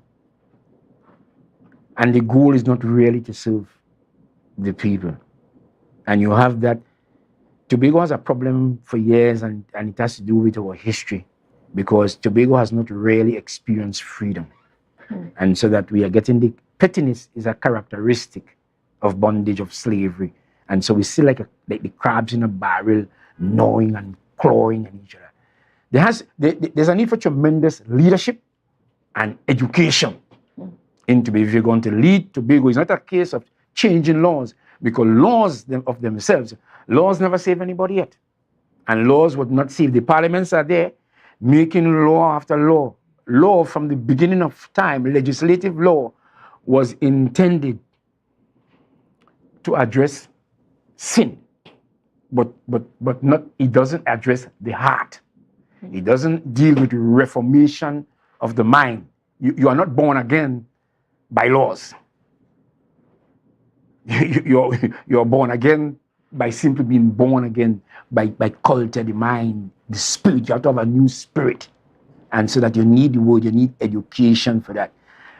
And that's the kind of leadership Tobago, and leadership that understands where the Tobago society is at this point in time, to provide that leadership, and you have to provide the education for liberation.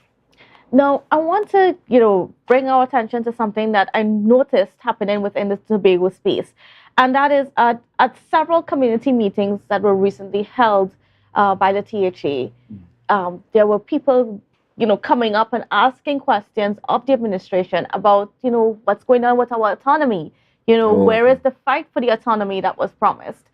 And this whole situation this week, also you had people saying things that maybe we don't need autonomy anymore. Maybe we need to secede.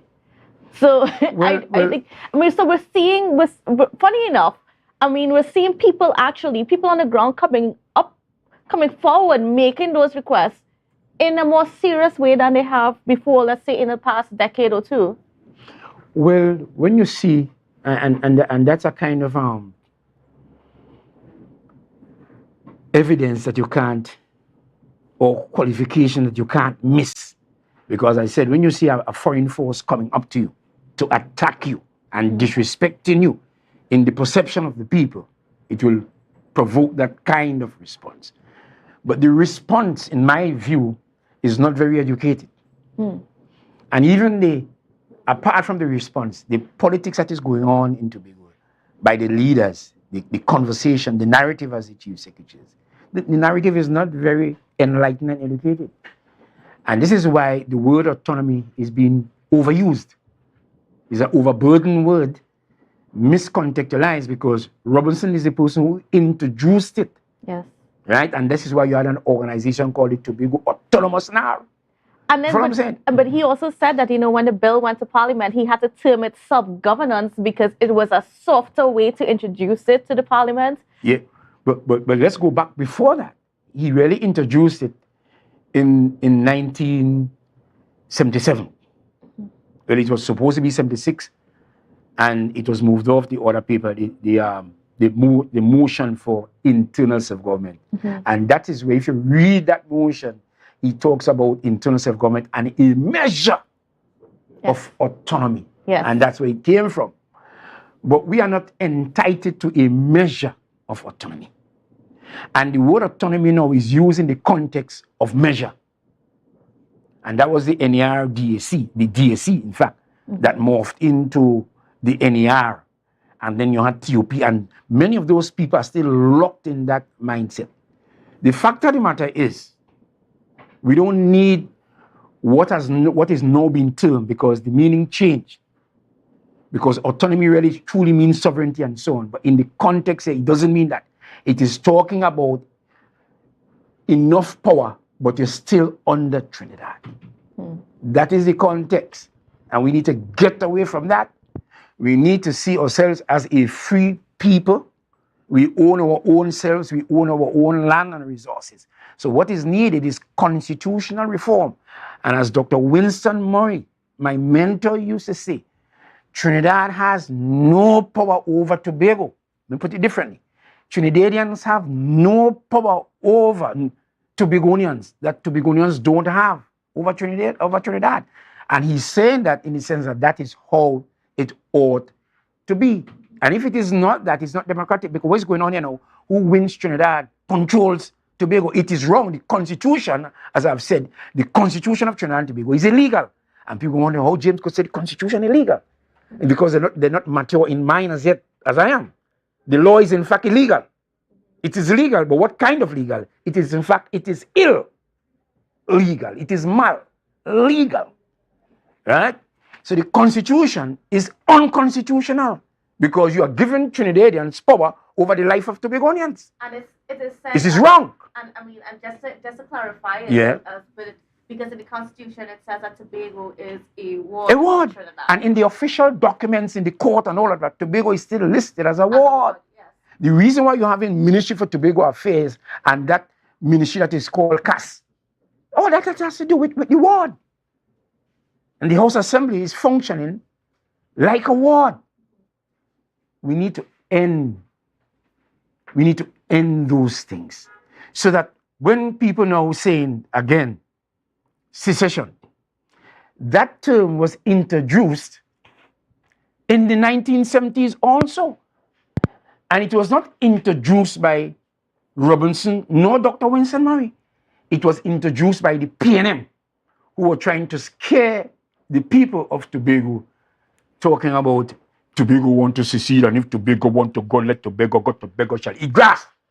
Those are the words of Dr. Eric Eustace Williams after Tobago gave the 2 seats to the DAC in 1976. It was very hurt. They started to plant grass and things in Tobago too.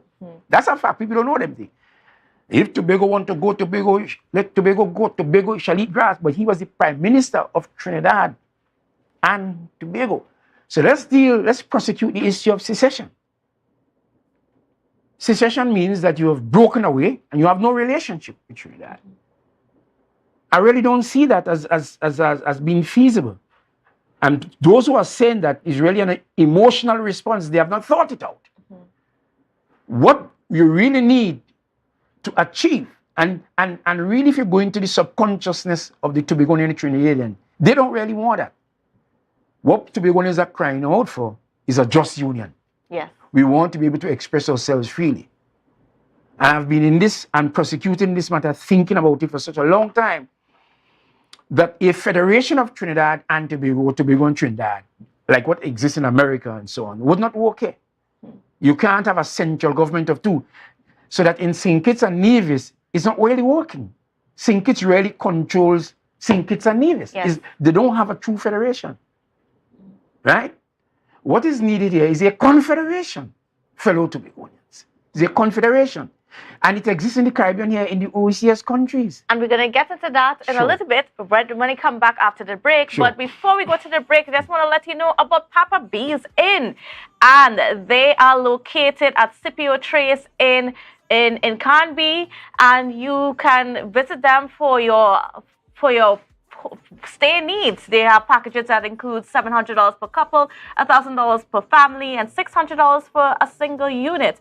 And they have on their compound a mini bar, a pool, massage salons, air-conditioned rooms, Wi-Fi, and the list goes on. So be sure to check out Papa B's, and you can contact them at 631-0838 or 768-7712. You can check them out on Facebook and Instagram as well. So viewers, don't go anywhere. We'll be back right after this.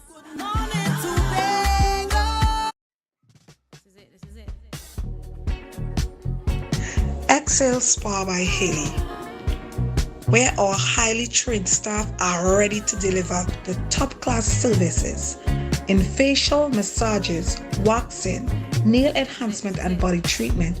We are ideally located at Coco Avenue, Switzerland, Tobago. You can find us on Instagram, Facebook, TripAdvisor, or you can call us on 730-0149. Excel Spa by Haley. Relax, renew, and rejuvenate.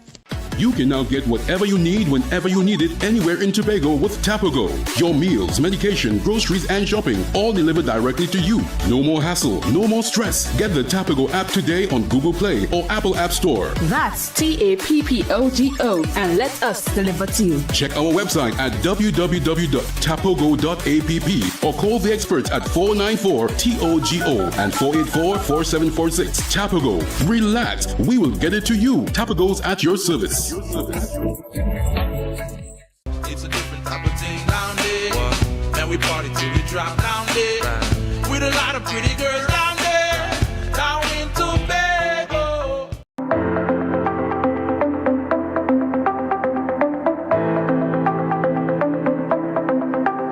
Full disclosure with the executive every Thursday at 8 p.m. only on Tobago Updates.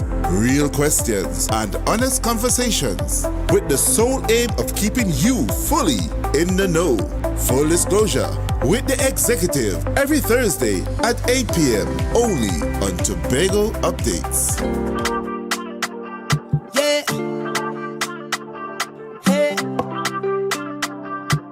Tobago Updates.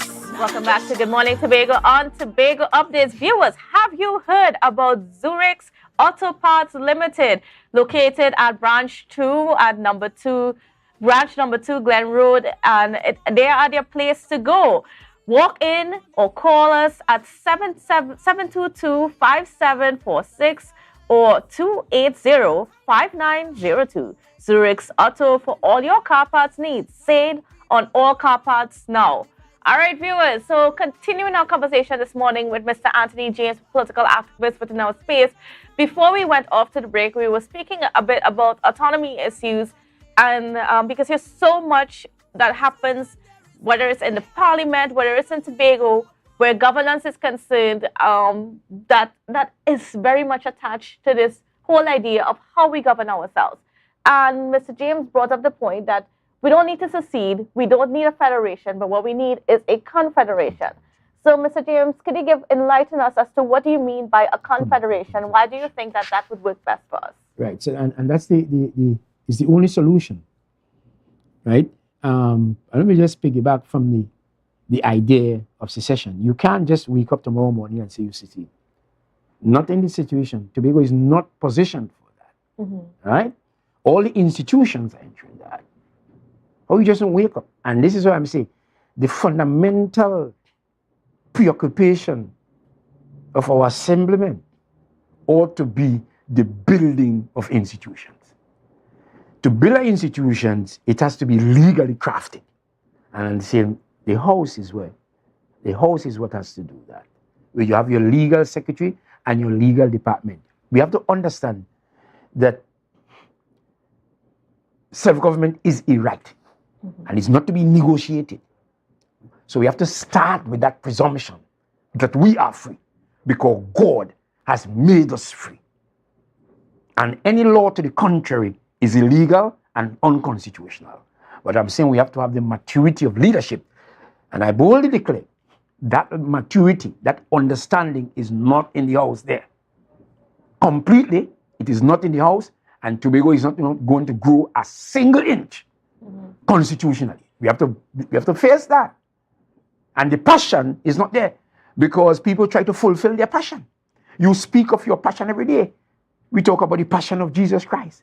He said, I must do my Father's will, and went to the cross because there was a passion there. The passion is not there. This is why we embroil in so many distractions. Okay? So that you can't wake up and see. You're not in a position. You have no central bank. You have no nothing. You have no laws. You have nothing. You have no constitution. Well, what is needed is an understanding, and I'm saying this has to be government to government, that we are enforcing, the rule must be enforced, the right must be respected, that Tobago will govern itself. And you start building it there. And let us go now to the relationship that I call a confederation. It exists right here in the Caribbean amongst the OECS countries, the Organization of Eastern Caribbean States.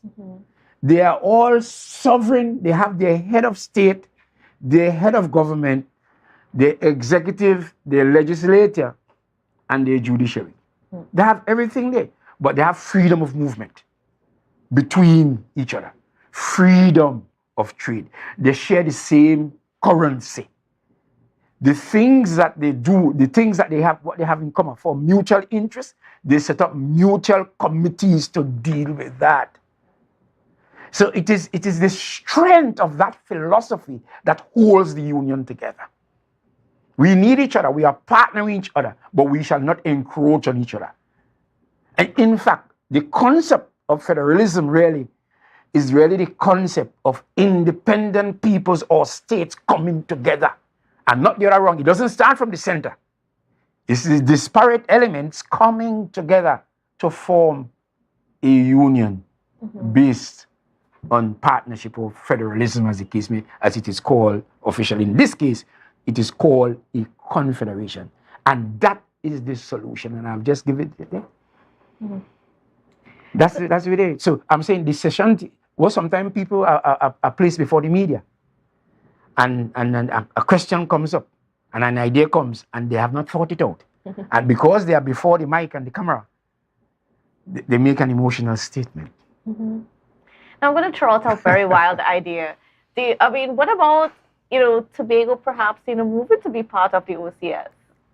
Well, of course, in the larger picture, that's the future of the Caribbean, really. We can have the United States of the Caribbean here. Well, it's already there, but it's limited to the Eastern Caribbean state in the Organization of the Eastern Caribbean State. You see, with the kind of new world order, like states like America, and they want to introduce and then put pressure upon us here. It's really mindset and so on. It's just like with Tobago, Trinidad. Tobago always looking, and what we try to do in Tobago is solve our own pettiness here and use Trinidad conveniently. When we want to engage in a little petty fight, we go punish one another here, and we go bring up a Trinidadian. But we do it conveniently, and we have gone backward. Because we have to decide what platform, what line, what journey we are on. It's either we're going forward, we can't go forward and backward at the same time. You follow what I'm saying? And I want to juxtapose that as well as the whole talk of CSME and a greater CARICOM that's happening right now. And Dr. Raleigh continues to speak about this every time he gets on the platform, and especially over the past few weeks where we celebrated 50 years as a CARICOM. Is Tobago, do you think that Tobago is really being considered, even though Dr. Raleigh is there as a Tobagonian heading up Trinidad and Tobago and being a contributor to these discussions and trying to, put the CSME back on the Caribbean mindset and so on. But do you think that he is also fighting for Tobago, or there is any kind of move to ensure that Tobago has a space in those discussions or a space in that setup when it is set up the way it's supposed to be? Not at all. Not at all. As a matter of fact, the thinking here is so selfish and so warped, is that really those political organizations in Trinidad don't really recognize Tobago as what's the word for it? We are not recognized as a people, really. If we were recognized as a people, there would have been constitutional reform a long time ago. This is a devilish fight here because it has to do with that mindset. In fact, it provokes great indignation in Trinidad whenever Tobago and Robertson spoke about it. Whenever Tobagonians speak of their own identity, there's a denial of the history. Tobago existed before Trinidad and Tobago. The Trinidadians don't really know the history. They grew up knowing Trinidad and Tobago, so well, it's one country. That education is not going on down there, so it's very difficult here in Tobago. And even when you tell Tobagonians that Trinidad and Tobago is not one country, these are two countries. If Trinidad and Tobago is one country, then Tobago belongs to Trinidad. Trinidad with 1.3 million people. Tobago belongs to them. And in fact, that is how they feel and they become very angry. I was making the point earlier too, with what is going on with the New World Order and so on. The Caribbean need to fix itself together. Yes. And the Caribbean can become a powerful jurisdiction, a powerful body politic. And I also want to make the point that, even Trinidad and Tobago is facing that challenge in terms of how we should be working together, but we're not the only ones because there's a lot of smaller islands within the Caribbean region that have very similar complaints in terms as to whether or not their voices are heard, whether or not their people are treated freely and fairly as they should be. So the question now is, how do we make sure that even within the countries that have these small islands as a part of it, because each island has its own separate culture, part of a whole, but so on. Their own subcultures. But how do we make sure that all of them have that voice within the union? Yes, and they should. And this is coming down to respecting people's right, respecting people's identity, people's sense of being who they are. You have to respect that. It doesn't take anything away from me. If I respect you as a person, it doesn't take away. But I'm saying we have been set up apart from just the general selfishness, we have been set up in a pattern of thinking. We have been systemizing our thinking. And it is that systemizing, that pattern of thought, we have to change that, and we have to take responsibility for ourselves. Now I'm saying this comes down to a question of leadership. Without leadership, no people can get anywhere. People are not in their own several villages and communities and just suddenly the whole nation change. It doesn't work that way. It has never worked that way. When Christ came to introduce the kingdom, he came, started preaching, he hired disciples, and they go out to preach. You follow what I'm saying? That's how what is required is leadership. And people have to identify leadership. And what is crucial in leadership? Philosophy. So you electing a man, you are electing a philosophy. You are electing ideas, you are electing the composition of the man, the intellectual and philosophical composition, even the character and all of that. It is that composition that you are, that is what makes the man. And that is what you are in fact electing. And so you have to be very careful when you are electing people. Scripture says in the beginning was the word, the philosophy. So you can only get out of it what resides within the person. And so that in Tobago today, likewise in Trinidad and Barbados, you're going to only get what resides within the person. The responsibility of the electorate is to analyze. And sometimes we get into a personality cult business. I like this person. But basically it's because the population really doesn't know. So those that really want to lead, they have to step up and give the people something to hold on. It's plenty of work. So you have to go out and evangelize. You have to do the work, and then you have a lot of propaganda in the space too.